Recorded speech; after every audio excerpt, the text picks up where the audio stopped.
오늘 우리가 읽은 창세기 26장 이삭에 대한 이야기가 기록이 되어 있습니다. 이삭의 세 가지 이야기가 기록이 되어 있는데요. 이 내용과 형식은 아브라함 이야기하고 아주 흡사합니다. 장소, 또 일어났던 실제 일, 또 그 결과 아브라함과 아주 유사합니다.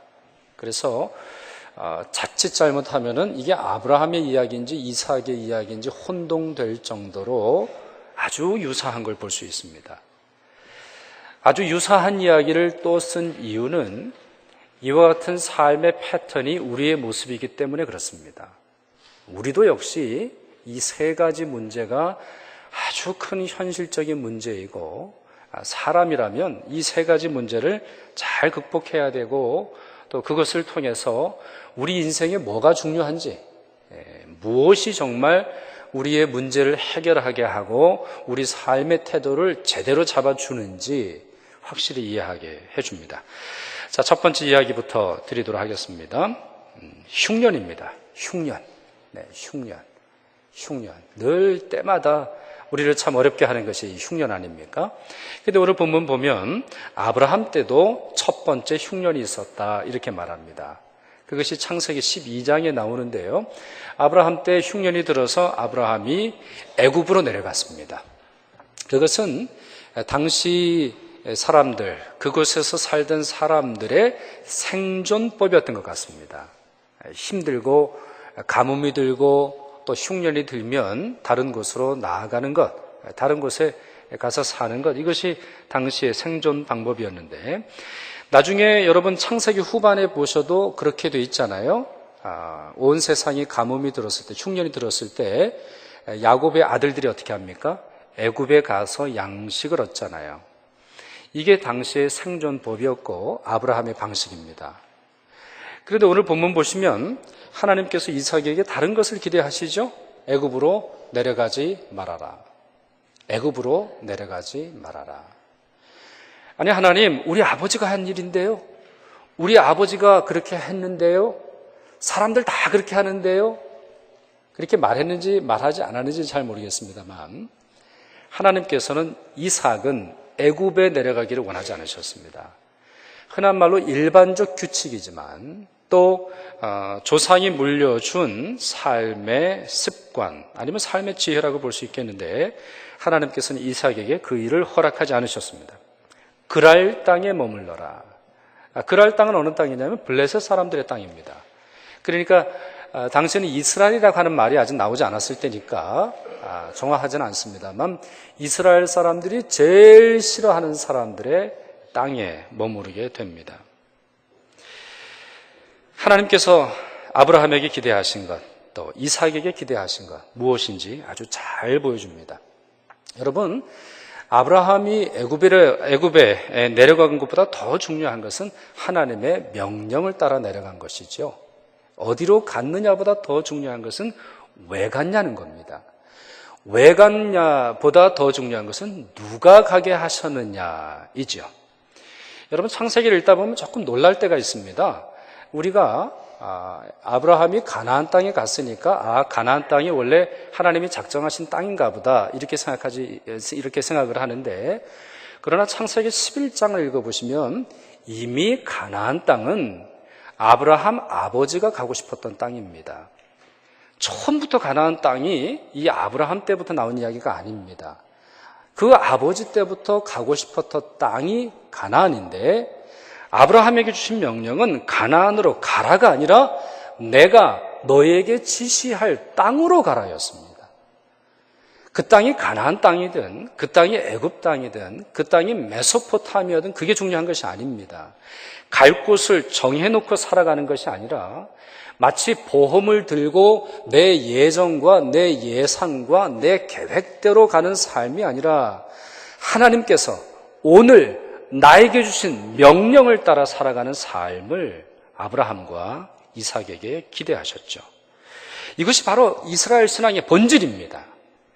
어디냐가 아니라 왜 가며 누가 그것을 명령하셨느냐가 선명하게 밝혀지고, 그것에 따라서 오늘의 삶에 충실하게 살아가는 것, 이것이 바로 아브라함과 이삭에게 요구된 하나님의 명령이었던 거죠. 그렇기 때문에 이삭에게 이 그랄 땅에 머물라고 하시면서 하나님이 이렇게 말씀하십니다. 이 땅에 거류하면 내가 너와 함께 있어 내게 복을 주고 내가 이 모든 땅을 너와 내 자손에게 주리라. 내가 내 아버지 아브라함에게 맹세한 것을 이루어 너의 자손을 하나님의 하늘의 별과 같이 번성하게 하겠다 말씀하십니다. 아브라함의 자손이라고 말하지 않고 너의 자손, 이삭의 자손이라고 말하고 있습니다. 신앙의 유산, 신앙의 유업을 잇되 자기의 오늘의 삶에서 그것이 무슨 의미를 지니는지 이해한 사람이 받는 복입니다. 자, 두 번째는요, 이 그랄 땅에서 머물면서 있었던 일입니다. 역시 아버지하고 거의 같습니다. 부전자전이라는 말이 있는 것처럼 참 같아요. 무슨 일이 일어났었느냐? 자, 지금 이삭이 그랄에서 머물 동안 좀 촌스러운 그런 행동을 하게 됩니다. 그럴 수밖에 없죠. 이 사람은 유목민이거든요. 떠돌아다니면서 생활을 했는데 그랄이라고 하는 블레셋 땅에서 그래도 잘 사는 대도시에 왔어요. 그러니 얼마나 자기가 행색이 초라하겠어요. 걱정이 든 거예요. 여러분, 옛날에, 요즘도 그럽니까? 요즘도 그러는지는 모르겠습니다만 시골에서 누가 서울 올라가려고 그러면 뭐라고 그랬죠? 서울 사람이 코베어간다. 절대로 서울 사람 믿지 마.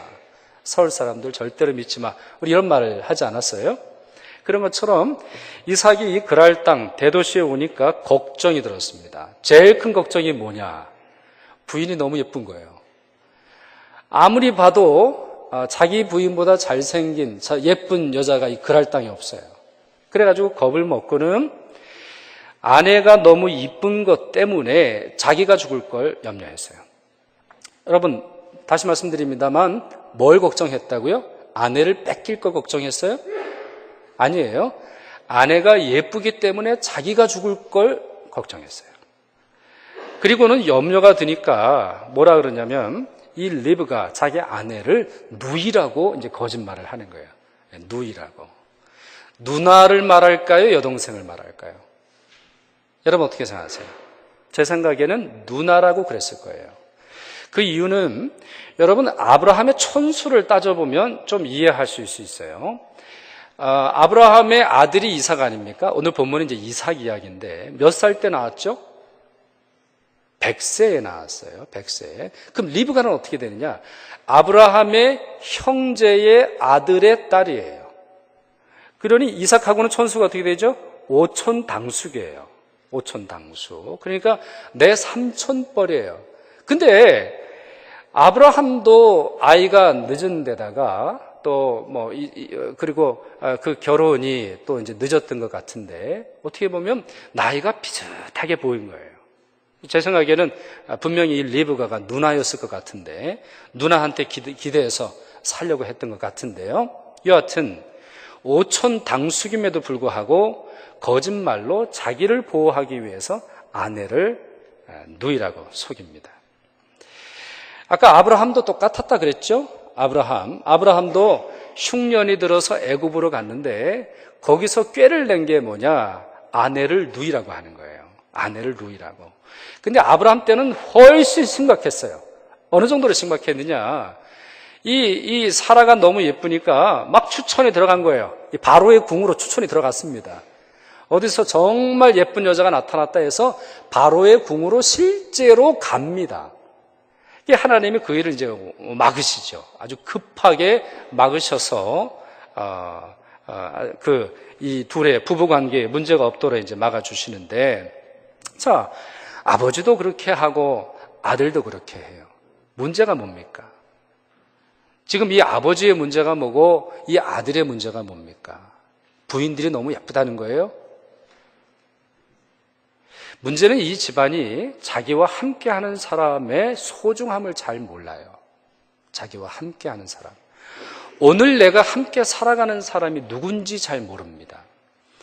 내일 내가 함께 살아갈 사람이 누군지 좀 착각을 해요. 한번 예를 들어 볼게요. 아브라함 그랬죠. 이삭 그랬죠. 자, 이제 그 다음 세대로 한번 가보세요.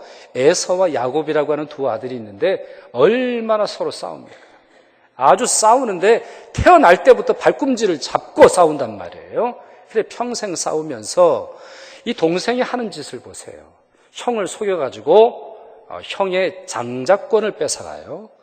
그리고는 아버지를 속이고는 아버지와 관계가 금이 갈 걸 뻔히 알았음에도 불구하고 아버지의 축복을 뺐습니다.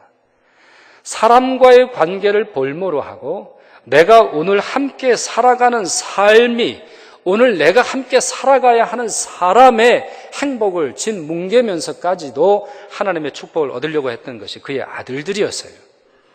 그럼 거기서 끝납니까? 그의 아들들을 보세요. 야곱의 아들들을 보세요. 자, 야곱의 아들들은 이제 11번째 아들을 팔아버리죠. 팔고서는 거짓말을 합니다. 그 아버지에게 그 피 묻은 옷을 보여주면서 그 성경에 보면 염소피라고 되어 있거든요. 그래서 나중에 예수 그리스도의 그 보혈이 바로 여기서 이제 좀 증거가 되는 것인데, 여하튼 아버지에게도 거짓말을 하고 있어요. 아버지에게도 거짓말을 하면서 자기의 형제 관계, 형제로서 사랑해야 하는 관계를 짓뭉개고는 자기들이 살아났죠. 자기를 위해서, 자기의 소신을 위해서, 자기의 미래에 대한 삶의 보장을 위해서 오늘 함께 살아가는 사람의 관계를 깨는 것, 이게 이 집안의 문제라는 거예요. 이삭은 그 일을 멈출 수 있었어요. 그 일을 멈출 수 있었어요. 여러분 생각을 해보시면 자기 엄마한테 이걸 얼마나 많이 들었을까요? 엄마한테.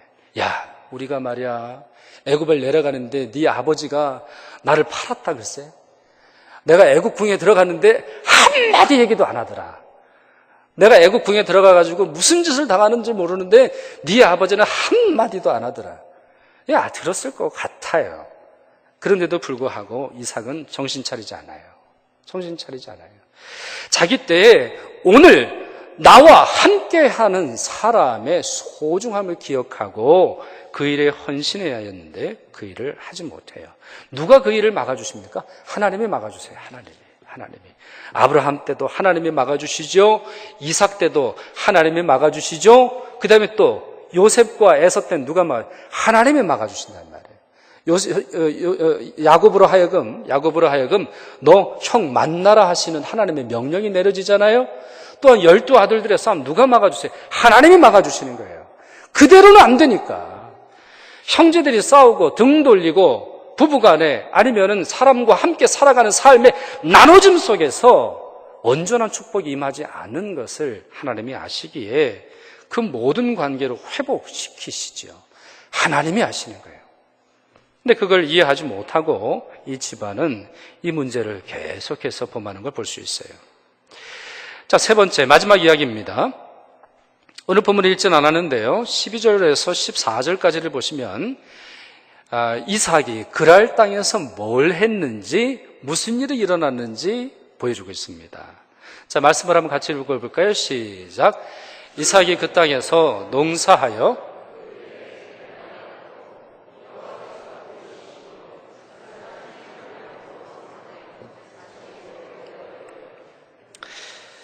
자, 마침내 거부가 되었다. 여러분, 마침내 이게 무슨 말입니까? 어떨 때 쓰는 말이죠? 어떤 일을 했는데 마침내 어떨 때 쓰는 말이에요? 요즘 우리 많이 쓰죠? 올림픽 선수들 보시면 제가 마침내 금메달을 땄습니다.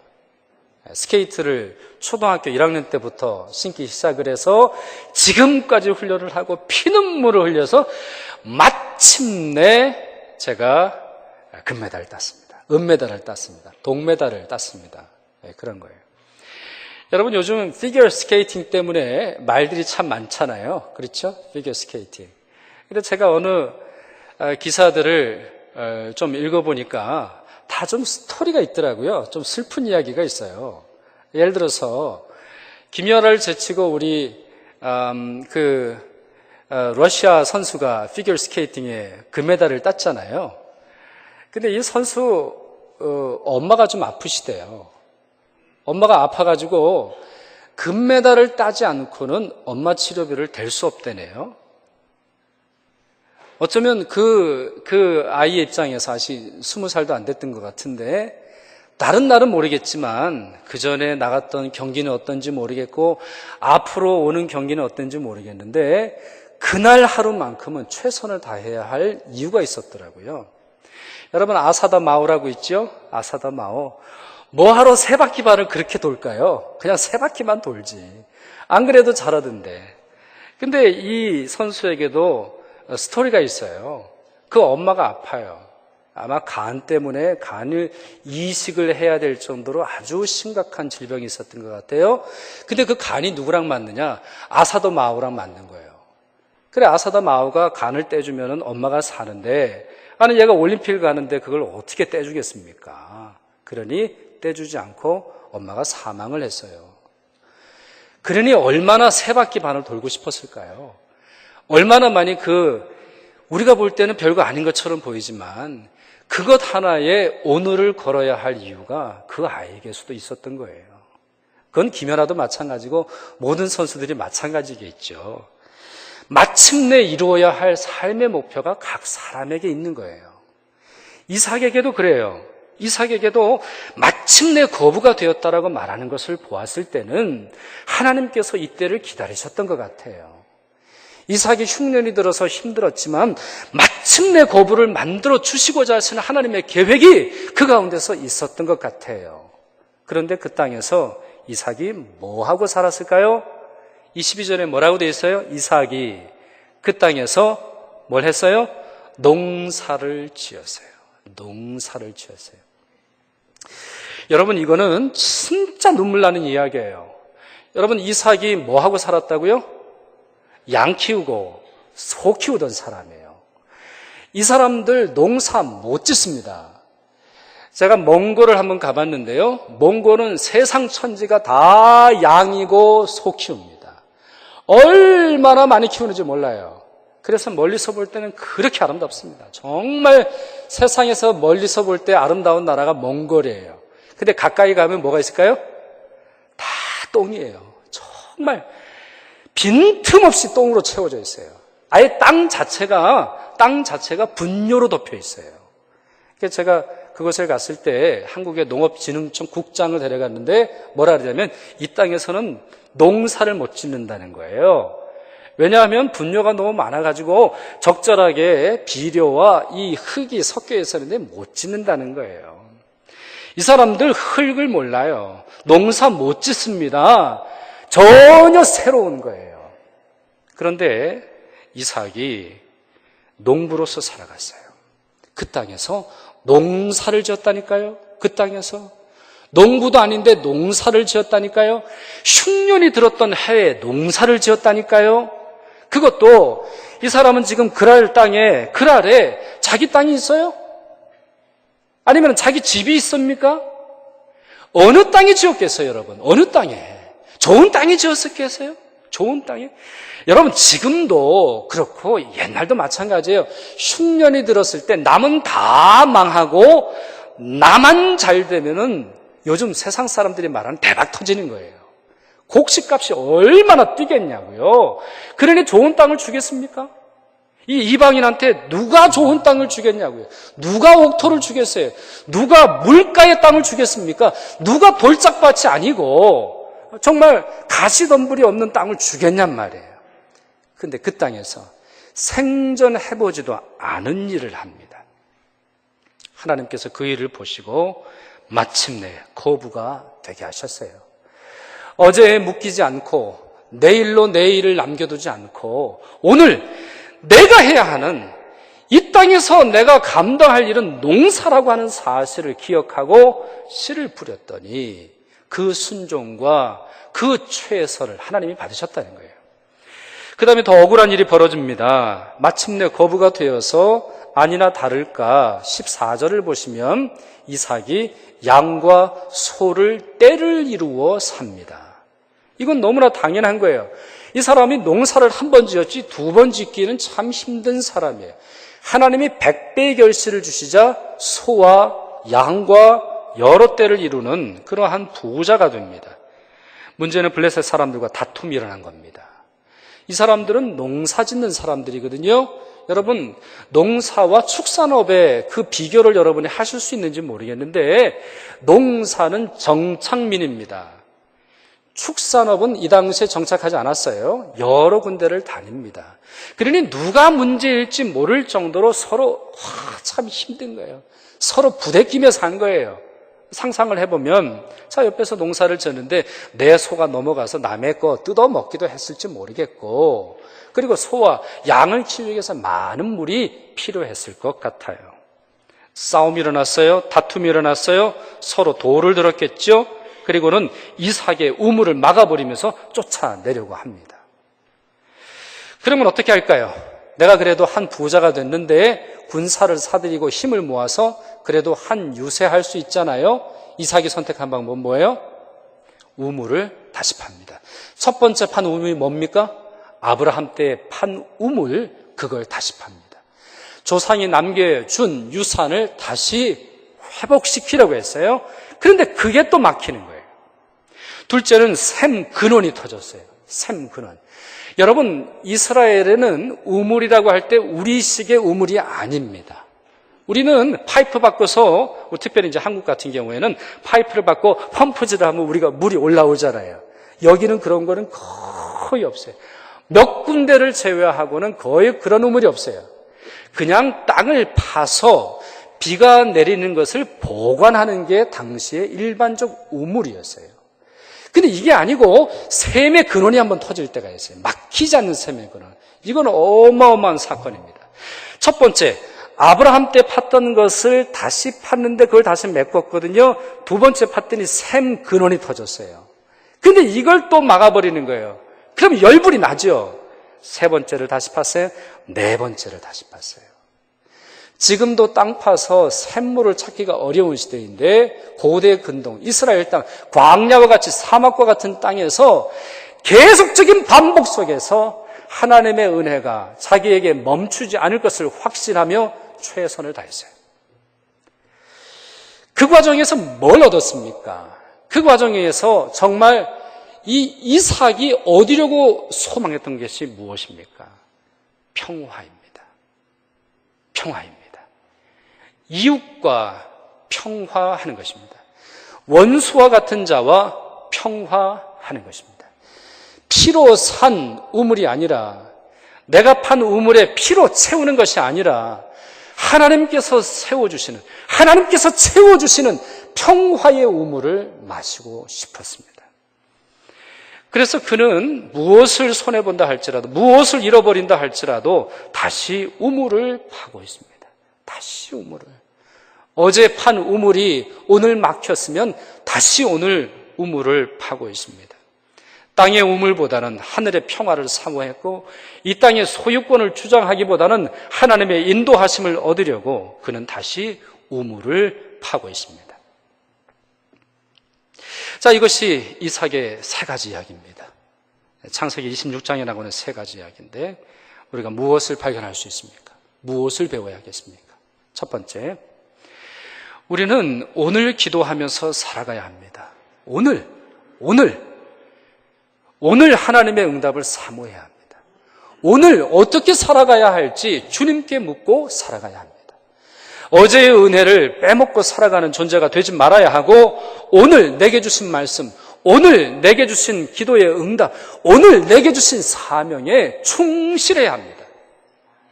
작년에 내가 봉사했으니 올해 내가 봉사 그만해도 되겠지.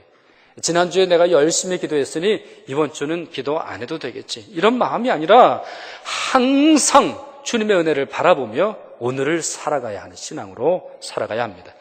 데살로니가전서 5장 16절 18절 그 말씀이 이렇게 되어 있죠. 항상 기뻐하라, 쉬지 말고 기도하라, 범사에 감사하라. 이렇게 하려면 어떻게 해야 합니까? 오늘 최선을 다해야 합니다. 어제의 일만으로 기뻐해서는 안 됩니다. 어제의 성공으로 기뻐해서는 안 됩니다. 오늘의 성공을 기다려야 합니다.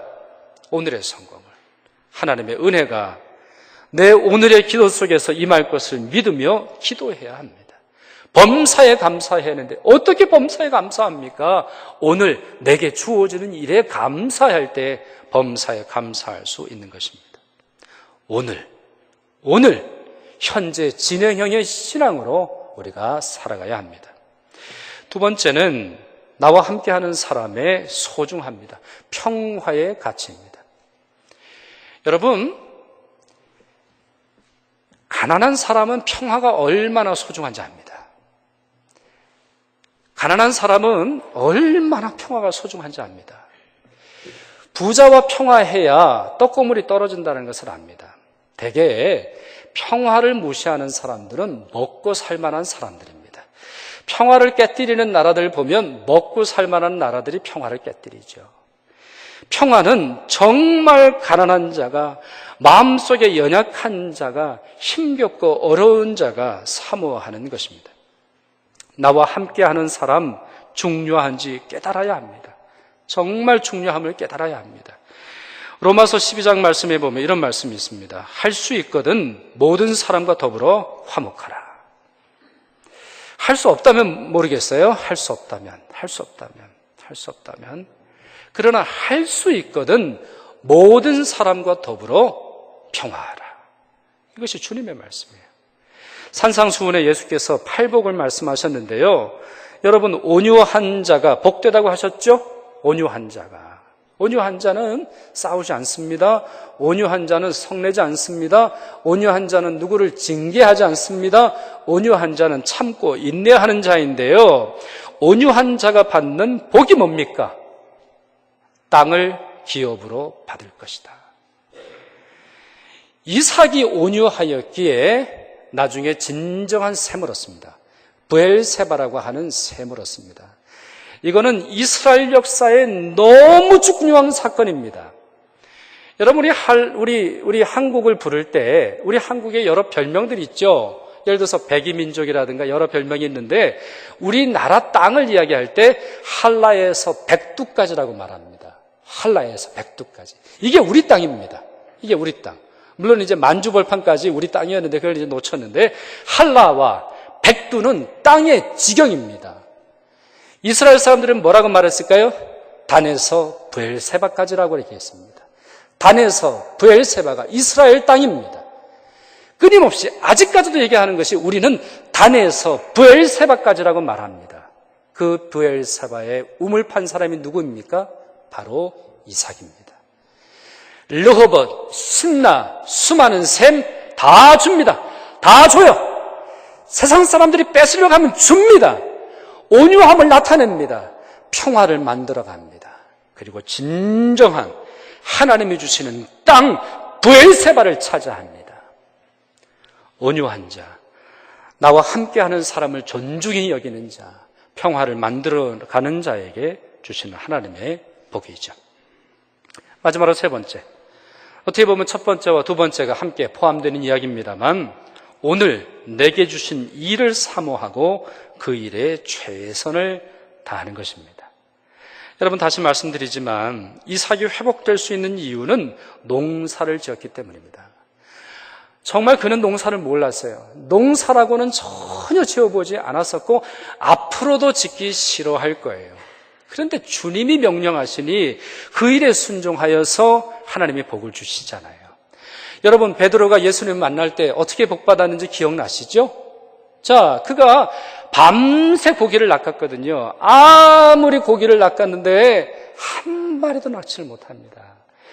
예수께서 네 배를 좀 써야 되겠다. 그리고 배에서 말씀을 전하시고 나서 그 다음 뭐라 그러세요? 깊은 곳에 던져라. 목수이신 예수님이 물고기를 알면 얼마나 알겠습니까? 목수이신 예수님. 그럼 베드로가 한번 이렇게 얘기했을지 몰라요. 아니, 예수님 참 저를 무시하셔도 이렇게 무시하십니까? 제가 그래도 물고기 하면 한 물고기 합니다. 그런데 예수님 뭐 하신다고 저보고 그렇게 일하라고 하십니까? 베드로는 이렇게 말하지 않고 제가 밤이 맞도록 수고하였으나 주께서 말씀하시니 그러겠습니다. 주께서 말씀하시니. 제가 이 시간에는 원래 물고기 낚는 사람이 아닙니다. 우리 조상대대로 이 시간에는 물고기 낚지 않고 금을 거두고 쉽니다. 그러나 주님이 말씀하시니 제가 그와 같은 일을 감당하겠습니다. 그와 같이 순종하였을 때 한 번도 해보지 않은 일, 너무 낯선 일, 주님이 명령하시니 최선을 다해서 한 일, 결과가 뭡니까? 그물이 찢어질 정도로 얻었다고 되어 있습니다. 그 말은 무슨 말입니까? 사람이 감당할 수 없는 은혜라는 겁니다. 사람이 짠 그물로서, 여러분 사람이 그물을 짤 때 예상을 합니다. 뭘 낚을지, 어느 정도 낚을지를 예상을 하고 그물을 짜지 않습니까? 큰 물고기를 낚으려면 두껍게 짭니다. 그리고 아주 정말 작은 것들을 낚으려면 조밀조밀하게 짜지요. 그와 같은 것이 찢어진다라고 하는 말이 뭡니까? 사람이 예상하고 사람이 기대하고 사람이 소위 말하는 보험증서로서 만들어낸 삶이 아니라 오늘의 삶에 최선을 다하는 자에게 하나님이 베푸실 것을, 큰 능력을 베푸실 것을 말씀하고 있습니다. 설교를 마치죠. 여러분, 한국 사람이 좋아하는 섬이 있습니다. 무슨 섬인지 아십니까? 한국 사람이 좋아하는 섬, 무슨 섬입니까? 잘 모르십니까? 섬에 안 사셔서 잘 모르십니까? 제주도, 거제도, 독도, 그래도입니다. 그래도. 여러분, 3.1절 이제 이번 주에 있지 않습니까? 3.1절 해보면 뭐합니까? 이미 나라는 망했고 수치를 경험했고 나라의 주권은 넘어갔는데 해방을 우리가 선언한들 뭐 하겠습니까? 3월 1일 정말 태극기를 흔들고 길거리에 나가서 해본들 뭐 하겠습니까? 그와 같은 일들 해본들 수많은 나라가 중국이나 일본이나 큰 제국으로부터 벗어난 예가 있습니까? 그래도 우리 민족은 그와 같은 해방을 선언하고 자유 독립과 정말 이 땅이 우리의 땅이라는 것을 선언했습니다. 그래도 김범수 집사님 뭐라고 번역을 하시는지 모르겠는데 그래도 여러분, 지난 한 주에 여러분 무슨 일이 있으셨습니까? 지난 한 주간 여러분들이 올라야 했던 봉우리는 어떤 봉우리였으며 여러분들이 내려가야 하는 계곡은 무슨 계곡이었습니까? 그래도 오늘 우리에게 새 힘을 주시는 줄 믿으시기를 바랍니다. 그래도 배가 난파되어서 넘어지고 깨지고 망망대해 속에서 우리 몸 지탱할 것이 없어도 그래도 섬에 들어가면 예수께 나아가면 우리의 아픔을 치료하시고 새로운 능력으로 함께 하실 줄 믿으시길 바랍니다. 오늘의 최선을 다하시고 예상하지 못한 일이 벌어져도 주님만 의지하고 나아가실 때 마침내 거부가 되었던 이 이삭의 놀라운 고백이 여러분에게도 있을 줄 믿습니다. 기도하겠습니다. 사랑과 자비 아버지 하나님, 저희와 함께 하심에 감사드립니다. 주어진 시간, 주어진 사람, 주어진 상황, 주어진 일에 기뻐하며 최선을 다하는 저희 모두가 되게 하여 주옵소서. 그리하여서 이삭이 흉년 중에도 하나님의 은혜 속에서 그가 마침내 거부가 되어 참된 땅과 평화를 얻었던 것처럼 저희에게도 그와 같은 복을 허락하여 주옵소서. 우리 주님 예수 그리스도의 이름으로 기도하옵나이다. 아멘.